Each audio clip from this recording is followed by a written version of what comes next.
Olha só, minha gente. Se aveste não, que hoje eu vou lhe contar uma história que o próprio sertão ainda sussurra quando o vento bate nas folhas do mandacaru.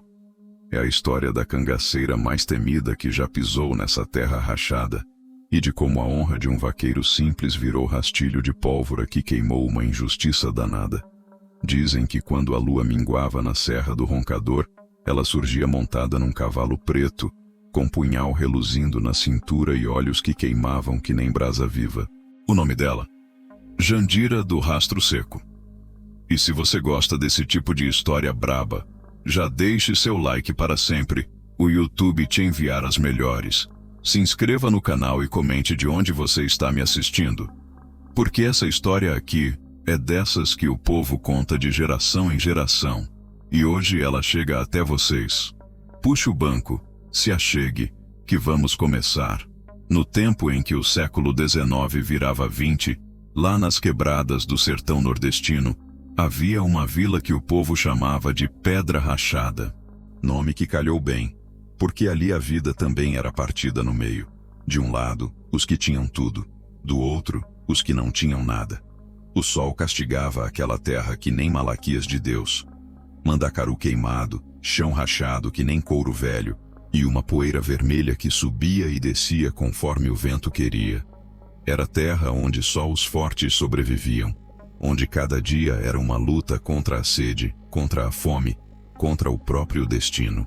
Mas oxente, se a natureza já não bastasse para quebrar o povo, ainda tinha os homens que se achavam donos da vida alheia. E o maior deles era o coronel Arlindo Barreto, cabra mais temido daquelas bandas, homem de botas importadas que tilintavam nas pedras da vila, anel de ouro grosso que pesava no dedo como um sinete de mando, e um charuto caro sempre aceso na boca, soltando fumaça que subia para o céu como se fosse incenso de soberba. O coronel tinha fazenda grande que se esparramava pelos 4 cantos do horizonte. Gado marcado com ferro em brasa, casa grande de telhado vermelho que reluziam no sol, e trabalhadores que baixavam a cabeça quando ele passava. Era daqueles homens que achavam que poder dava direito de humilhar os outros. Na vila, quando alguém falava o nome de Arlindo Barreto, o silêncio descia que nem manta pesada. Mulheres benziam-se, homens desviavam o olhar, e até as crianças paravam de brincar. Porque todo mundo sabia. Mexer com o coronel era chamar desgraça para casa. Ele vivia cercado de capangas, cabras safados que faziam qualquer covardia por uma moeda de cobre. Andavam sempre armados, peito estufado, provocando briga com quem olhasse torto. Era o medo andando de botas e esporas pelas ruas de Pedra Rachada. O povo trabalhava curvado, falava baixo, e sonhava com dias melhores que talvez nunca chegassem. Porque ali, a lei era uma só, a vontade do coronel. E quem não se curvasse, aprendia na força que o sertão não perdoava desaforo. Mas como dizem os antigos, até o diabo tem medo de quem não tem nada a perder. E naquelas terras secas, havia quem guardasse no peito uma bravura que nem todo o poder do mundo conseguia quebrar. Era nesse sertão brabo que vivia Bento Moura, vaqueiro de alma reta e coração honrado. Cabra magro que nem vara de caju, pele queimada do sol que batia sem dó, e mãos calejadas de tanto laçar boi danado pela caatinga. Tinha ali seus 30 e poucos anos, mas o olhar carregava a sabedoria de quem conhecia cada palmo daquela terra. Bento não era homem de muitas palavras, falava o necessário, escutava mais do que abria a boca, e tinha um jeito sossegado que fazia até o gado mais bravo se acalmar. Usava um chapéu de couro gasto, marcado pelo tempo e pelo suor de tanto trabalho debaixo do solzão. Seu gibão velho tinha mais remendo que pano original, mas ainda assim carregava com orgulho, porque foi herança do pai. O único luxo que Bento possuía na vida era um relógio de bolso que o velho tinha deixado. Relógio amarelado pelo tempo, que não marcava a hora certa há anos, mas que ele guardava no bolso do gibão como se fosse joia rara. Toda manhã, antes de sair para o trabalho, passava a mão na corrente dourada e lembrava das palavras do pai. Meu filho, homem pobre pode não ter ouro, mas tem que ter palavra. Trabalhava numa fazenda pequena, dessas que ficavam na riba da serra, cuidando de um gado miúdo, mas bem tratado. Conhecia cada res pelo nome, sabia quando estava doente só de olhar, e tinha um dom natural para lidar com os bichos. Os outros vaqueiros da região respeitavam Bento, porque sabiam que ele era homem de honra. Na vila, quando aparecia para comprar mantimento ou trocar uma prosa na bodega, o povo o cumprimentava com carinho. As comadres perguntavam da saúde, os homens pediam conselho sobre gado, e as crianças corriam para ver se ele não trazia algum doce na alforja. Bento não tinha riqueza, mas tinha coisa muito mais rara: o respeito sincero do povo. Morava numa casa pequena de taipa, teto de palha bem amarradinha, um terreiro limpo onde plantava um pé de umbu que dava sombra boa. Ali passava as noites olhando as estrelas, fumando um cigarrinho de palha e pensando na vida. Era homem solteiro, nunca tinha encontrado mulher que quisesse viver naquela solidão, mas não se lamentava. Dizia sempre: solidão não mata ninguém, desonra é que é veneno. E foi esse homem simples, de coração limpo e mãos trabalhadoras, que o destino escolheu para mostrar ao sertão que até a humildade tem limite. Porque às vezes a vida prega peças estranhas, junta a honra de um vaqueiro pobre com a justiça de uma cangaceira perigosa, e o resultado é a história que o povo conta até hoje. Enquanto Bento Moura vivia sua vida simples cuidando de gado alheio, o coronel Arlindo Barreto se esbaldava nos luxos que o dinheiro e o poder podiam comprar. Sua fazenda era um verdadeiro reino particular, onde ele reinava absoluto como se fosse rei de unha encravada. A casa grande era coisa de impressionar até quem vinha de longe. Sobrado de 2 andares, varandas largas com colunas de madeira entalhada, pisos de tábua corrida que brilhavam com cera de abelha. Nas paredes, quadros com retratos dos antepassados, todos de cara séria e bigode grosso.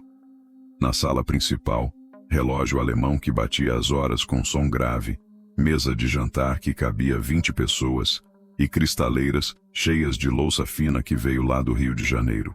O coronel acordava tarde, sempre no quarto principal, onde dormia numa cama de madeira maciça, coberta com colcha bordada que a mulher havia trazido de dote. Tomava café em xícara de porcelana, servido numa bandeja de prata por um criado que tremia só de chegar perto. Depois se vestia com camisas de linho branco, suspensórios bordados e aquelas botas de couro fino que mandava buscar na capital. Mas o que mais orgulhava Arlindo Barreto eram as demonstrações públicas de seu poder. Toda semana ele saía montado no seu cavalo baio, animal de raça que valia mais do que a casa de qualquer trabalhador da região.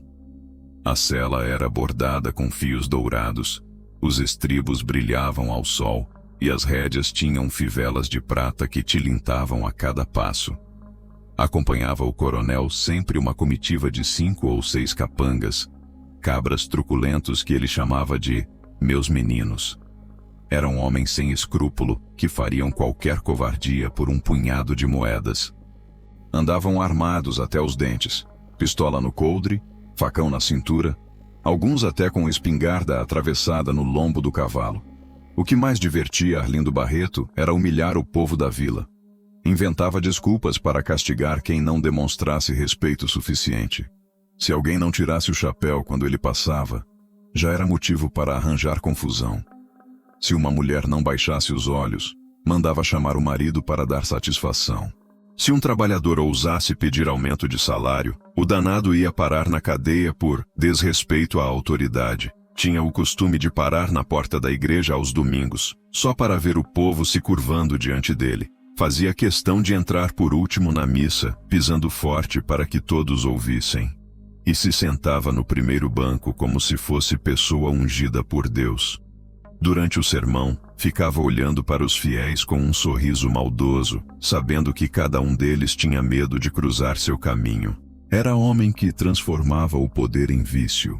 Quanto mais humilhava os outros, mais viciado ficava na sensação de ser temido. E naquele sertão sem lei, onde a justiça oficial nunca chegava, Arlindo Barreto havia se convencido de que era intocável. Mas como dizem os antigos, soberba é o último degrau antes da queda. E o destino já estava preparando para o coronel uma lição que ele jamais esqueceria, se é que vivesse para lembrar dela. Era sábado de feira em Pedra Rachada, e a vila acordou cedo que nem sempre. Desde o raiar do dia, carroças chegavam levantando poeira vermelha, trazendo gente dos sítios e grotas vizinhas. O povo vinha vender o que tinha: rapadura escura, farinha de mandioca, queijo de cabra, galinha caipira, e tudo mais que a terra dava com muito suor e pouca chuva. A praça principal virou um fervilhar de vozes, pregões e barganhas. Tinha barraca de tecido colorido tremulando no vento, banca de doce de mamão que cheirava longe, e a mesa da comadre Zefinha vendendo seus bolos de milho que eram falados até na capital. O cheiro de comida se misturava com o couro curtido, o suor de cavalo e aquele perfume seco que só o sertão tem. Bento Moura chegou na feira montado na sua égua alazã, animal manso que conhecia cada trilha daquela região. Vinha buscar uns mantimentos, sal, querosene para a lamparina e talvez um pedaço de carne seca se sobrassem uns trocados. Amarrou a égua numa estaca perto da igreja e foi caminhando devagar entre as barracas, cumprimentando o povo conhecido. As comadres acenavam com carinho.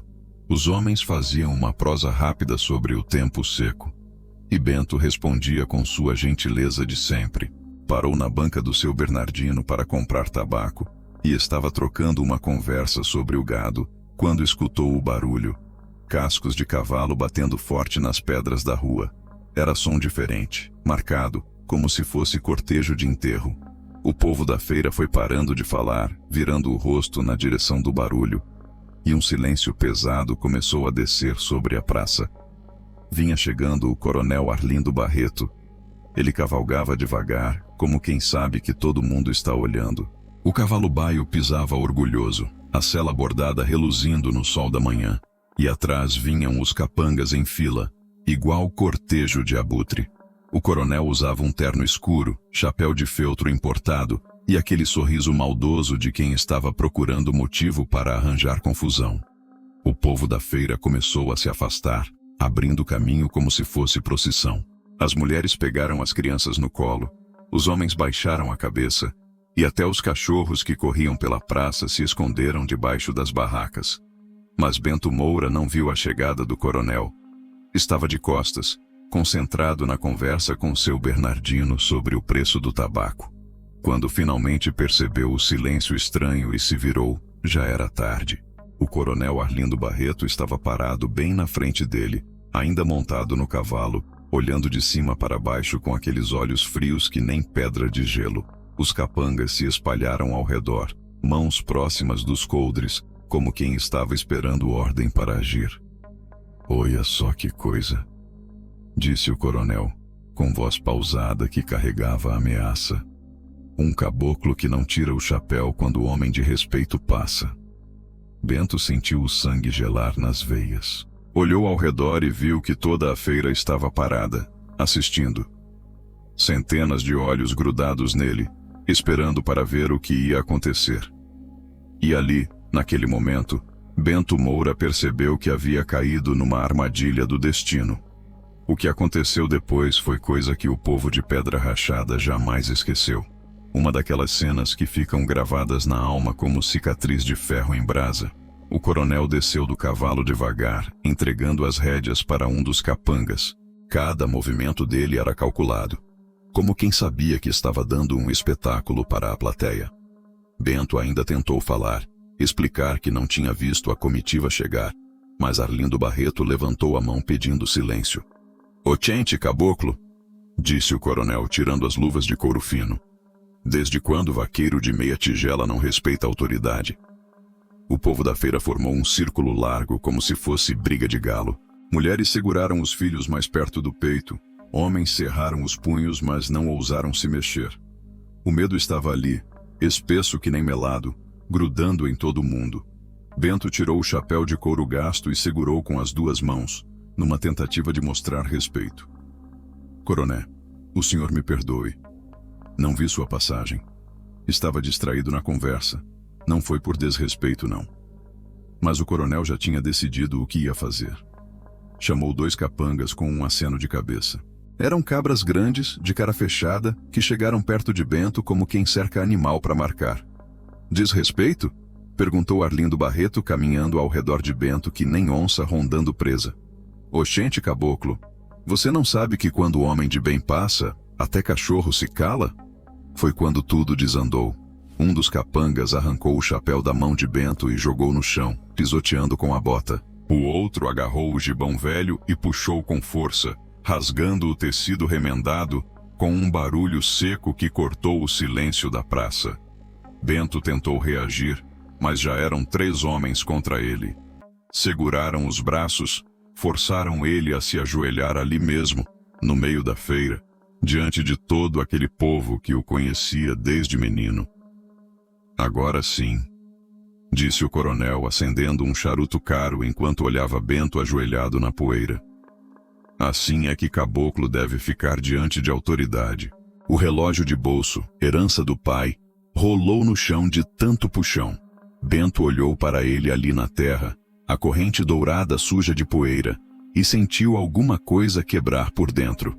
Não era só o corpo que estava humilhado, era a alma. O povo assistia calado. Algumas mulheres choravam baixinho, homens cerravam os dentes, mas ninguém ousava se mexer, porque todos sabiam, quem tentasse ajudar Bento ia acabar do mesmo jeito, ou pior.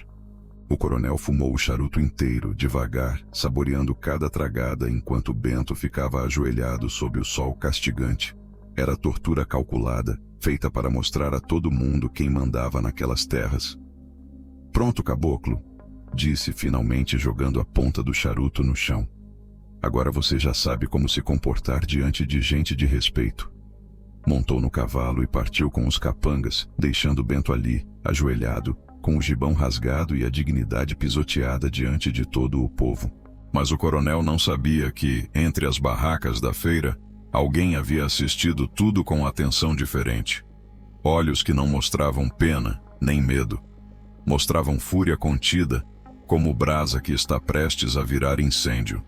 Na barraca de tecidos da comadre Nazaré, escondida entre os panos coloridos que tremulavam no vento, uma mulher assistiu toda aquela covardia sem piscar uma vez.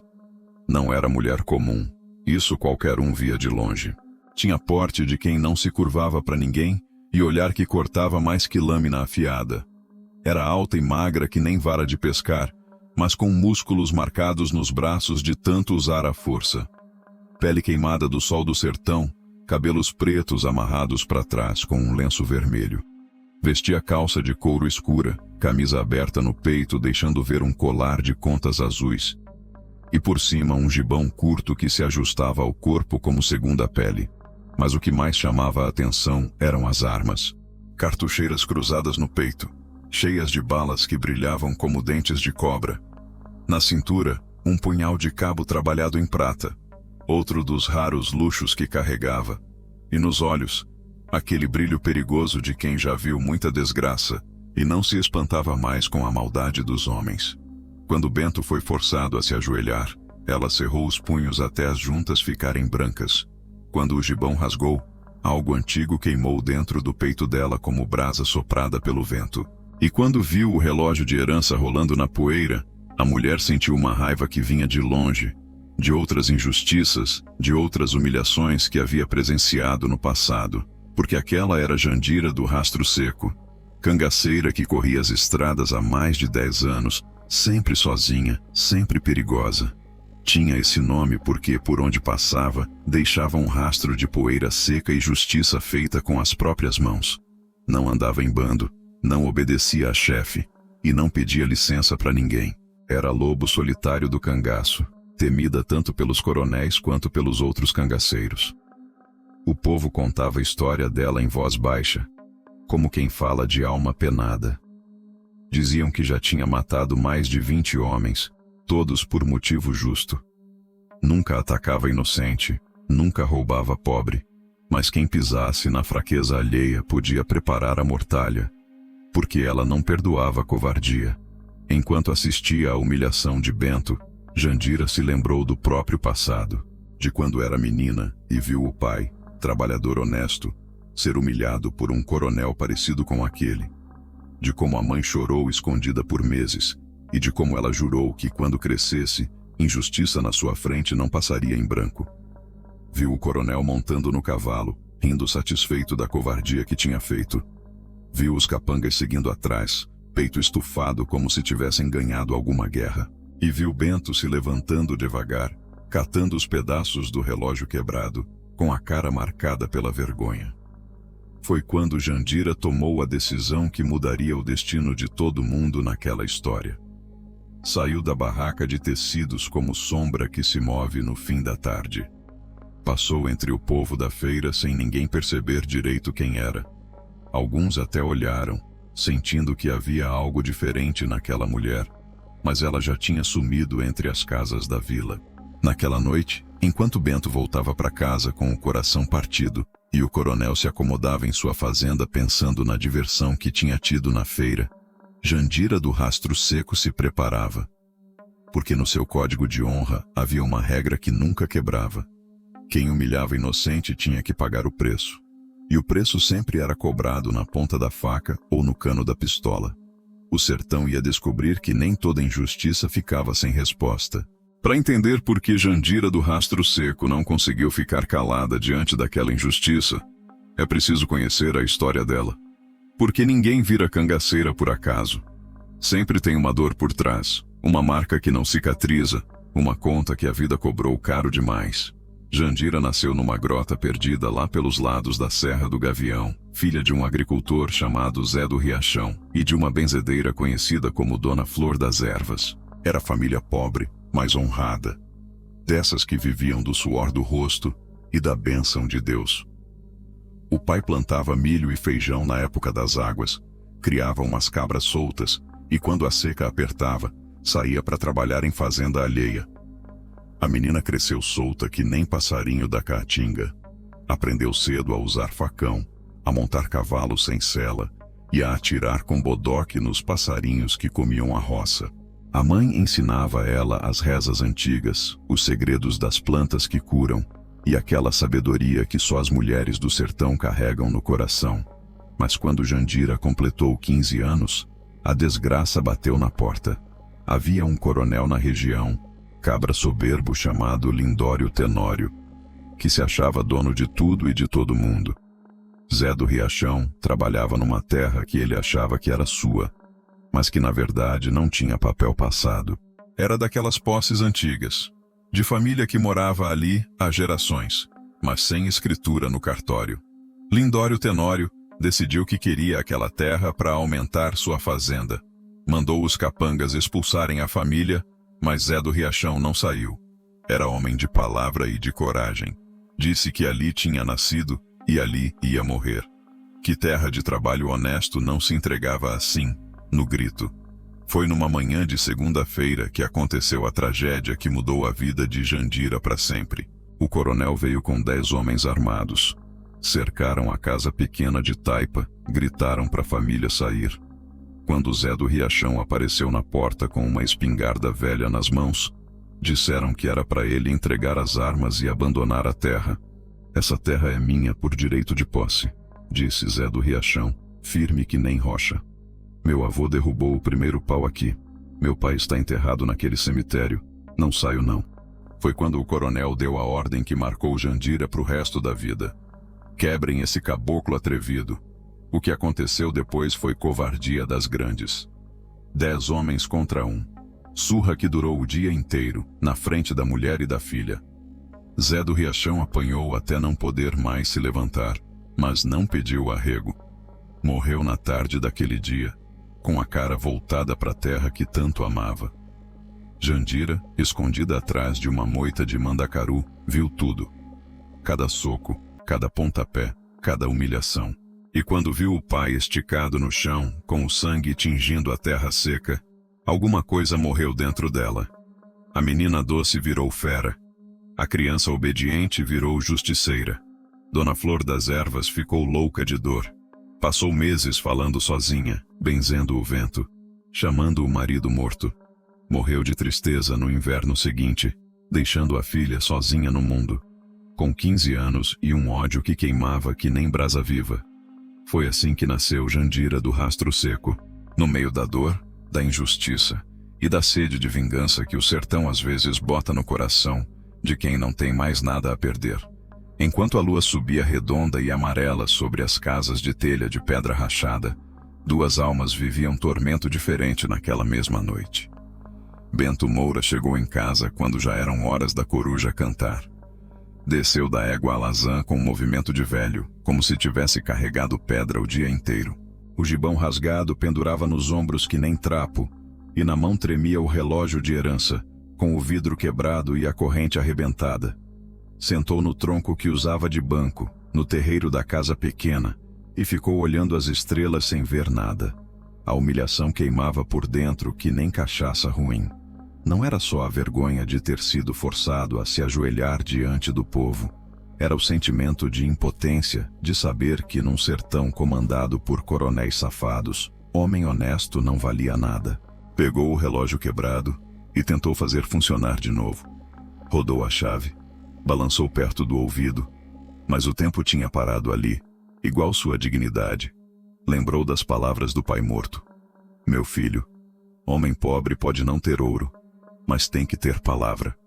Mas de que adiantava a palavra honrada num mundo onde só mandava quem tinha força bruta? Bento passou a noite em claro, fumando cigarro de palha e remoendo a amargura. Sabia que na segunda-feira todo mundo na vila ia olhar para ele diferente. Uns com pena, outros com desprezo, alguns até com raiva por ele não ter reagido. Mas como reagir contra 10 homens armados? Como enfrentar poder que nem a lei conseguia quebrar? Do outro lado da vila, numa casa abandonada onde havia se escondido, Jandira do Rastro Seco também não pregava o olho, mas por motivo bem diferente. Ela não sentia pena de Bento Moura. Sentia fúria, uma raiva antiga que vinha do fundo da alma, misturada com todas as injustiças que havia presenciado ao longo dos anos. Porque depois da morte do pai, Jandira tinha rodado o sertão inteiro, e em todo canto era a mesma história. Coronéis pisando nos fracos, autoridades covardes fazendo vista grossa, e o povo sofrendo calado. Sentada no chão de terra batida, com as costas encostadas na parede de taipa, ela limpava o punhal de cabo de prata com um pano velho. A lâmina brilhava na luz fraca da lamparina, cortante que nem raio de lua. Cada passada do pano era feita com carinho, como quem prepara instrumento sagrado. Pai, sussurrou ela pro vento que entrava pela janela sem vidro. Hoje vai ter justiça. Porque no código de honra de Jandira havia uma regra que aprendeu com o próprio sangue. Quem humilhava inocente na frente do povo tinha que pagar na mesma moeda. E Coronel Arlindo Barreto ia descobrir que no sertão também existia lei. A lei dos que não têm nada a perder. Ela não fazia aquilo por Bento Moura. Fazia pela memória do próprio pai. Por todas as mães que choraram filhos mortos pela soberba dos poderosos. Por cada trabalhador que baixou a cabeça diante da injustiça por medo de represália. O relógio da igreja bateu meia-noite, e Jandira tomou a decisão final. Amanhã seria dia de acerto.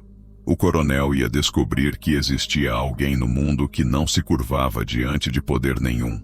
Guardou o punhal na bainha, conferiu as cartucheiras cheias de bala e deitou no chão duro para descansar algumas horas. Mas antes de fechar os olhos, fez uma promessa silenciosa ao pai morto. Que eu morra se não fizer esse cabra safado pagar pela covardia de hoje. E quando Jandira do Rastro Seco fazia promessa, o sertão já podia preparar a mortalha para quem tinha merecido. O domingo amanheceu diferente em Pedra Rachada. Parecia que até o tempo sabia que algo brabo ia acontecer. O vento soprava inquieto, levantando poeira que rodava em redemoinhos, e os urubus voavam baixo, como se estivessem pressentindo carniça. Jandira acordou antes do galo cantar. Levantou do chão duro onde tinha dormido apenas algumas horas, mas com a mente clara que nem água de nascente. Era assim sempre antes de uma missão. O corpo descansava, mas a alma ficava alerta que nem bicho acuado. A primeira coisa que fez foi conferir as armas. Tirou o punhal da bainha e testou o fio na unha. Cortava que nem navalha de barbeiro.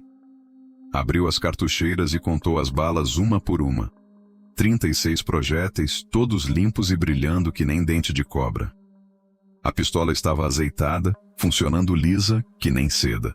Depois foi até o poço abandonado no fundo da casa velha e se lavou inteira com a água fria. Era ritual antigo que aprendeu com a mãe benzedeira. Antes de fazer justiça, tinha que limpar o corpo para a alma ficar pura. Vestiu a roupa limpa que guardava no alforge, calça de couro escura, camisa branca, gibão ajustado e as botas de cano alto que usava só em ocasiões especiais. Por último, amarrou o lenço vermelho no cabelo, bem apertado. Era sua marca, seu sinal de guerra. Todo mundo no sertão sabia. Quando Jandira do Rastro Seco aparecia de lenço vermelho na cabeça, sangue ia rolar antes do sol se pôr. Saiu da casa abandonada quando o sol ainda estava baixinho, tingindo o céu de cor de sangue.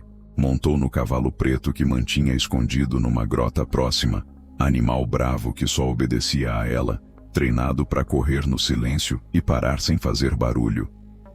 Conhecia a fazenda do coronel Arlindo Barreto como a palma da mão. Tinha passado 3 dias observando os movimentos, contando quantos capangas ficavam de guarda, estudando a rotina da casa grande. Sabia que aos domingos o coronel dispensava a metade dos homens, ficando só com 2 ou 3 cabras de confiança. Era a oportunidade perfeita. Cavalgou devagar pelas trilhas da Caatinga, evitando a estrada principal onde podia encontrar gente conhecida. O cavalo pisava macio entre os mandacarus e quixabeiras, como se também soubesse da importância daquela missão.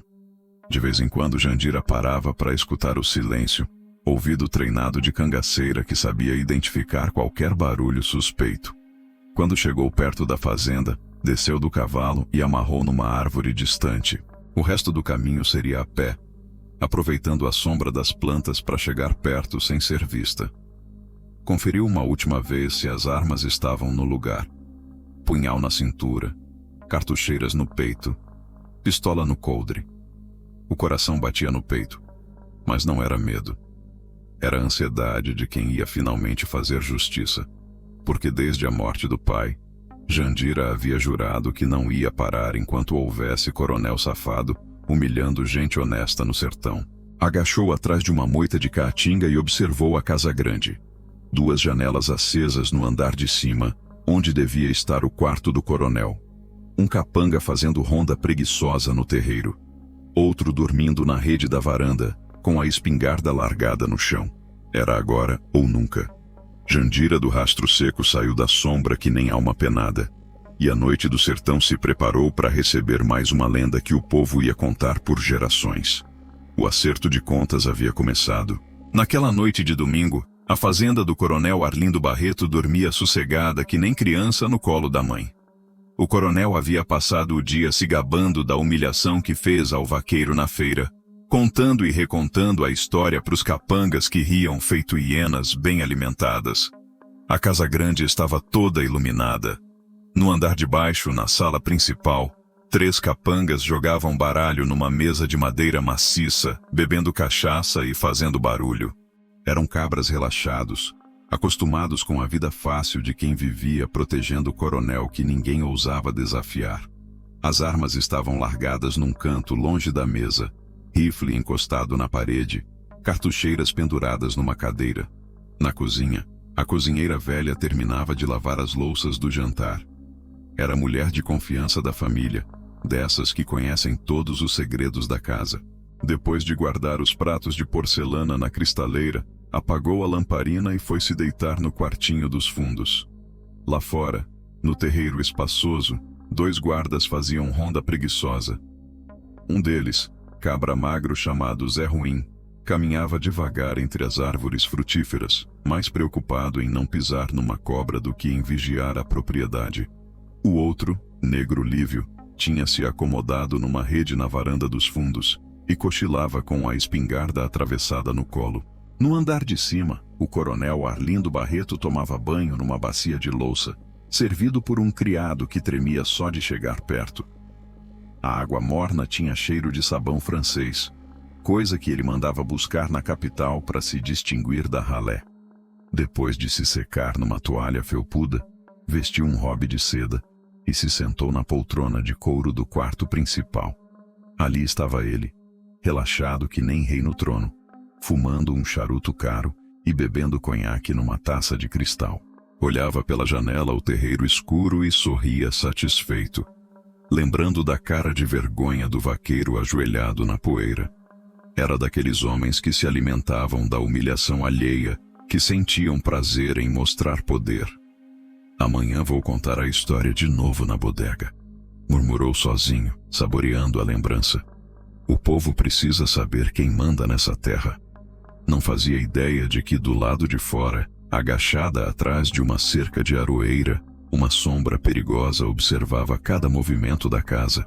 Jandira do Rastro Seco estudava o terreno que nem onça prestes a dar o bote. Havia contado os homens. 5 ao todo, incluindo o coronel. 2 fazendo ronda relaxada, 3 jogando cartas lá dentro, e o patrão se banhando no luxo de cima.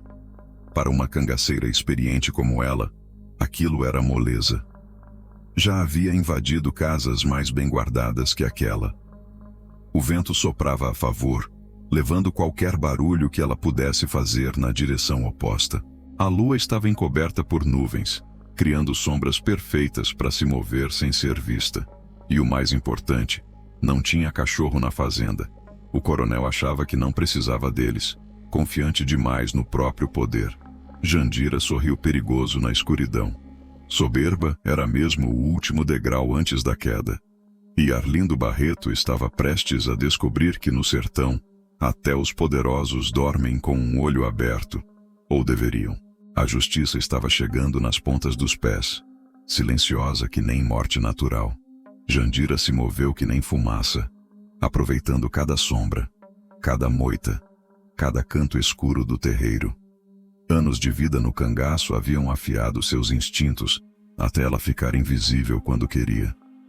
Sabia pisar sem fazer barulho, respirar sem ser notada e se esgueirar que nem serpente entre as folhas. O primeiro a receber a visita dela foi Zé Ruim, o guarda magro que rondava as árvores frutíferas. Coitado nem viu o que o pegou. Jandira surgiu por trás de uma mangueira, cobriu a boca dele com uma mão e encostou a ponta do punhal no pescoço com a outra. Um barulho e você vira defunto, sussurrou no ouvido dele, com voz fria que nem gelo derretendo. O homem tremeu que nem vara verde, sentindo o fio da lâmina cortando o primeiro fiapo de barba. Era cabra valente para bater em trabalhador desarmado, mas diante de cangaceira perigosa virou criança assustada. Onde estão as cordas? Perguntou Jandira, ainda sussurrando.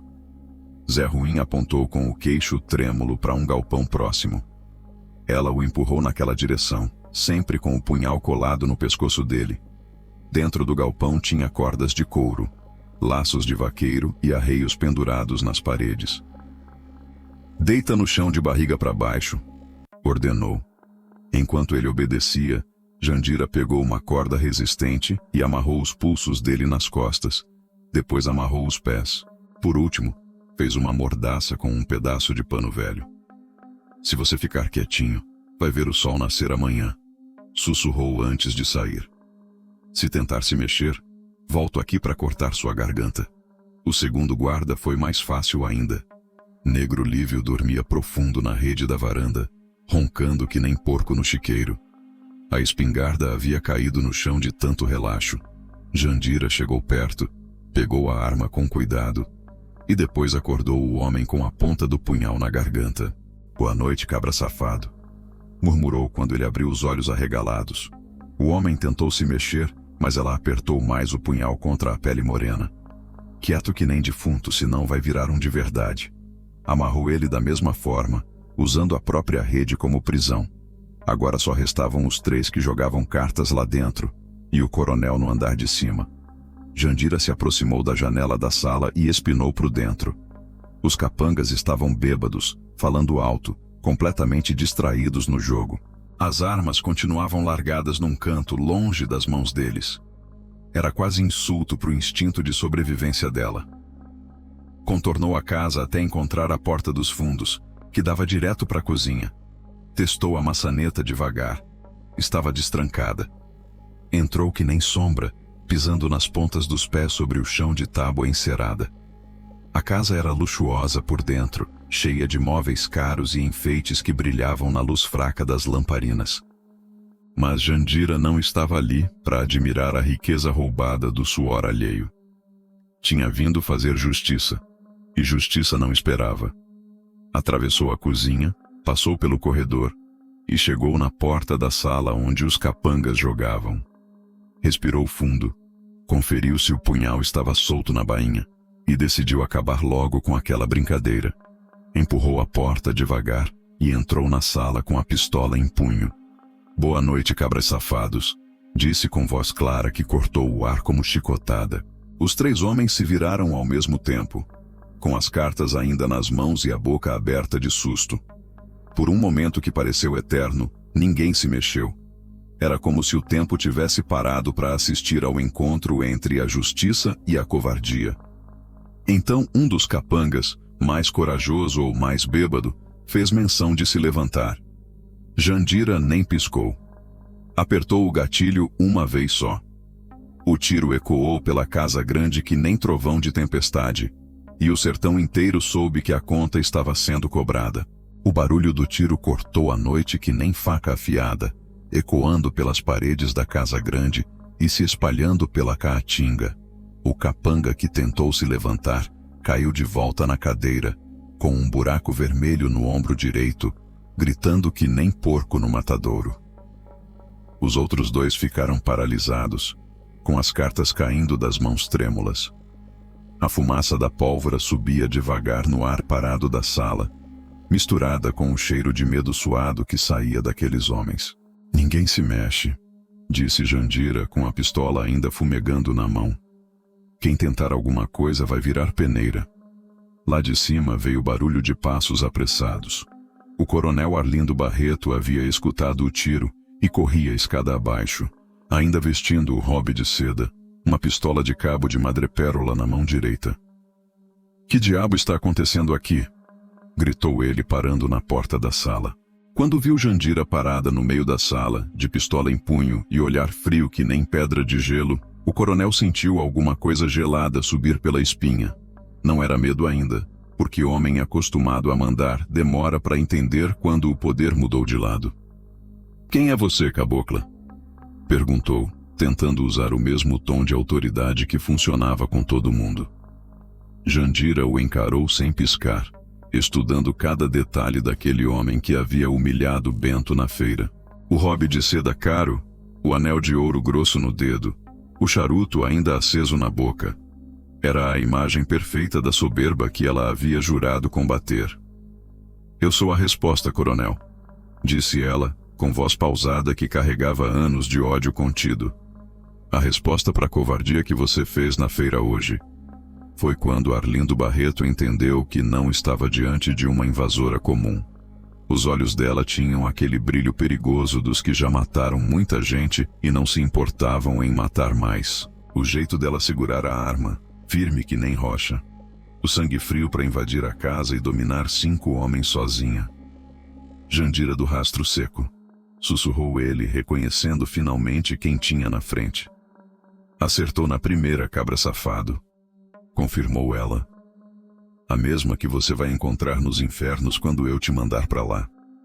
O coronel tentou levantar a própria pistola, mas ela foi mais rápida.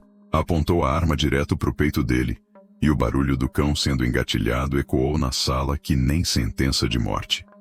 "Eu não faria isso se fosse você", disse Jandira. "A não ser que queira morrer mais rápido do que eu planejei." Arlindo Barreto baixou a arma devagar, sentindo pela primeira vez na vida o gosto amargo de quem está do lado fraco da história. Ali, naquela sala da própria casa, cercado de luxo roubado do suor alheio, ele finalmente entendeu o medo que sempre botou no coração dos outros. "O que você quer?" perguntou, tentando negociar. "Ouro? Terra? Eu posso te dar qualquer coisa." Jandira sorriu, mas era sorriso sem alegria, frio que nem vento de cemitério. "Eu quero justiça, coronel", disse ela. E justiça não se compra com ouro sujo de sangue. Foi quando Arlindo Barreto percebeu que não havia saída. Estava diante de uma força que não conhecia preço, não aceitava barganha e não tinha medo de consequência. Uma força que vinha das profundezas do sertão, onde a honra vale mais que a vida. O acerto de contas havia chegado e não ia sair dali sem cobrar cada lágrima que ele havia feito derramar. Na sala luxuosa da Casa Grande, o silêncio pesava que nem chumbo derretido. O coronel Arlindo Barreto estava encurralado que nem rato numa queimada, suando frio debaixo do robe de seda. Os capangas feridos gemiam baixinho, sem coragem de se mexer. E Jandira do Rastro Seco permanecia imóvel que nem estátua de sal, com a pistola apontada firme para o peito do homem que havia humilhado Bento Moura. "Sabe o que você vai fazer agora, coronel safado?" perguntou ela com voz calma que assombrava mais que grito. Arlindo Barreto tentou engolir seco, mas a garganta estava fechada de medo. "Você vai se ajoelhar", continuou Jandira. "Aqui mesmo, no meio da sua sala cheia de luxo roubado. Vai se ajoelhar que nem você obrigou aquele vaqueiro honrado a fazer na feira." Eu não vou", começou o coronel, tentando manter o orgulho mesmo com a morte rondando. Jandira não disse palavra, apenas moveu o cano da pistola alguns dedos para o lado e disparou. A bala passou rente à orelha dele, indo se alojar na parede de madeira maciça. O barulho do tiro ecoou pela casa, e alguns pedaços de reboco caíram no chão encerado. "A próxima não erra", disse ela, voltando a mirar o peito dele. "E se você acha que eu tô brincando, pode experimentar." Foi quando Arlindo Barreto entendeu que havia chegado ao fim da linha. Dobrou os joelhos devagar, descendo até o chão frio da própria sala. O robe de seda se arrastava na poeira que Jandira havia trazido nas botas, e o anel de ouro grosso batia no piso de tábua corrida. "Agora pede desculpa", ordenou ela. "Pede desculpa ao homem que você humilhou, mesmo que ele não esteja aqui para escutar." Eu peço desculpa", murmurou o coronel, com a voz embargada de vergonha. "Mais alto!" gritou Jandira. "Que todo mundo nesta casa escute. Eu peço desculpa ao vaqueiro Bento Moura!" berrou ele, com lágrimas de raiva e humilhação descendo pela cara. Mas Jandira não havia terminado. Tirou da cintura uma corda fina e jogou aos pés dele. "Agora amarra essa corda no seu próprio pescoço", disse ela. "Igual coleira de cachorro. Porque é isso que você é. Um cão danado que morde quem não pode se defender." Com as mãos tremendo que nem folha seca, Arlindo Barreto pegou a corda e fez um laço frouxo ao redor do pescoço. A seda do robe estava ensopada de suor frio, e o orgulho de toda uma vida desmoronava que nem casa de cupim. "Pronto", disse Jandira guardando a pistola no coldre. "Agora você sabe o gosto da humilhação que tanto gosta de servir para os outros." Mas a cangaceira não havia vindo só para humilhar. Puxou o punhal de cabo de prata, e a lâmina brilhou na luz amarela da lamparina. O coronel fechou os olhos, esperando o golpe final. Mas ao invés de cravar a faca no peito dele, Jandira cortou uma mecha do cabelo grisalho e guardou no bolso do gibão. "Isso aqui é para você lembrar", disse ela, "de que a partir de hoje, toda covardia que fizer vai ter resposta. Porque agora você sabe que existe alguém no mundo que não tem medo de você." E sem mais palavra, Jandira do Rastro Seco saiu da Casa Grande pela mesma porta que havia entrado, deixando o coronel ajoelhado no chão da própria sala, com uma corda no pescoço e a alma marcada para sempre. O amanhecer de segunda-feira trouxe novidade que espalhou pela vila de Pedra Rachada, que nem fogo em palha seca. A notícia correu de boca em boca, de casa em casa, de comadre para comadre, até que todo mundo soube do que havia acontecido na fazenda do coronel Arlindo Barreto. Quem contou primeiro foi Negro Lívio, o guarda que Jandira havia amarrado na rede. Quando conseguiu se soltar já era sol alto, e correu para a vila com a língua solta, falando que uma cangaceira perigosa havia invadido a fazenda e humilhado o patrão. "Juro pela alma da minha mãe", dizia ele na bodega do seu Raimundo, A danada fez o coronel se ajoelhar que nem cachorro. Botou corda no pescoço dele e cortou uma mecha de cabelo. O povo se ajuntava ao redor para escutar, com os olhos arregalados de espanto e um misto de medo e alegria no peito, porque todo mundo sabia quem era Jandira do Rastro Seco, e todo mundo também sabia que o coronel tinha merecido aquela lição. Na feira da manhã, o assunto era só um: a cangaceira que havia feito justiça com as próprias mãos. As comadres cochichavam entre as barracas, os homens discutiam nos cantos, e até as crianças brincavam de cangaceira e coronel no terreiro da igreja. Ela fez o que nenhum de nós teve coragem de fazer, sussurrava Dona Maria da Conceição, vendedora de queijo de cabra. Botou aquele cabra soberbo no lugar dele. Pois é, concordava com Padre João, que vendia farinha de mandioca. O homem pensava que era Deus na terra, mas levou uma rasteira da justiça divina. Mas nem todo mundo estava feliz com a notícia. Os outros coronéis da região ficaram preocupados, porque sabiam que se Jandira havia feito aquilo uma vez, podia fazer de novo. Mandaram dobrar a guarda das fazendas e puseram recompensa na cabeça da cangaceira. O delegado da cidade vizinha também apareceu em Pedra Rachada, fazendo perguntas e tentando formar uma volante para perseguir Jandira. Mas o povo fazia ouvido de mercador. Ninguém tinha visto nada. Ninguém sabia de nada. Ninguém podia ajudar. E Bento Moura? Bento acordou diferente naquela segunda-feira. Quando soube da história, sentiu alguma coisa se endireitando dentro do peito. Não era alegria pela vingança, porque ele não era homem de se alegrar com desgraça alheia. Era alívio.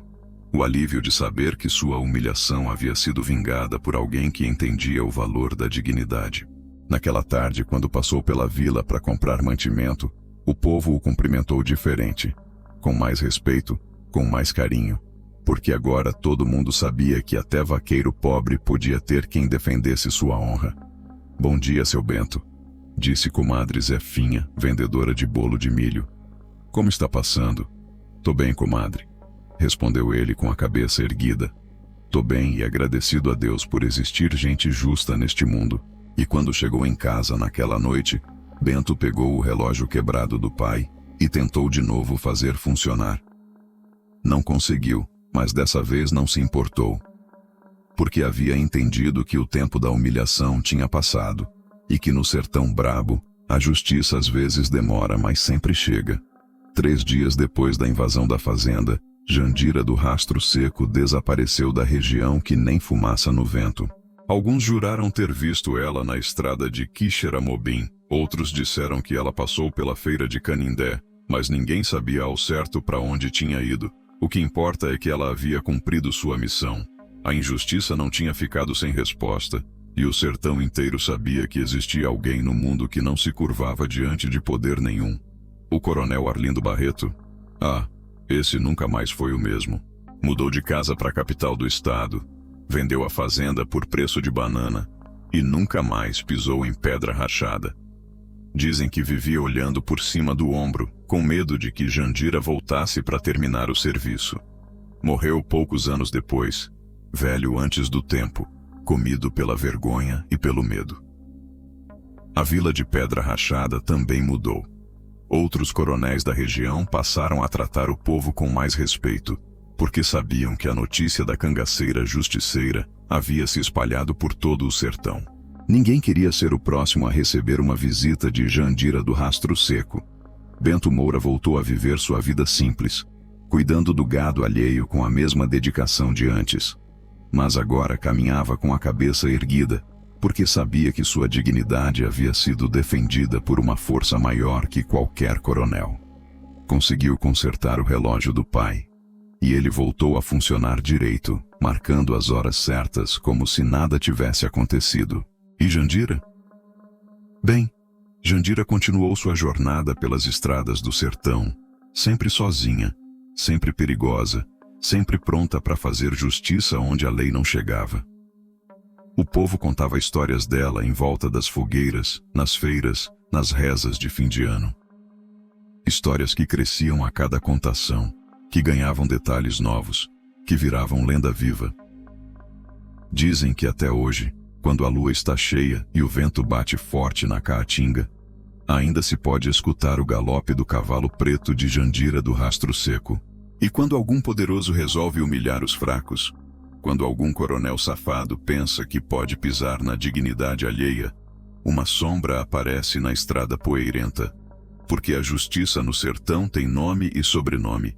Tem cara de mulher brava, tem mãos que sabem usar arma, e tem coração que não conhece medo de poder nenhum.